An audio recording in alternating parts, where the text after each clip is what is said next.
سلام بچه ها، حالتون چطوره؟ یه آقایی گفتن که تنها مشکل مملکت فرزند آوری و ازدواج جوانانه.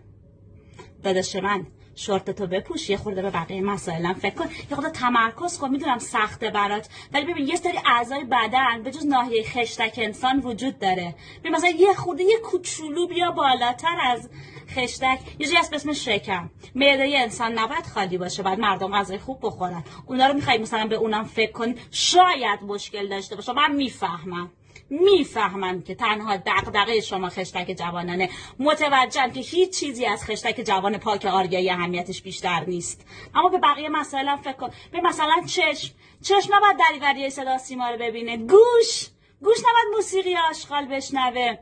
مثلا دست باید بره با دنیا مثلا دست بده، تعامل کنیم و بتونیم چیزایی بهشون بفروشیم، چیزایی ازشون بخریم و اینطور صحبت ها. اما حرف شما رو نقض نمی‌کنم، مهمترین مسئله همونه.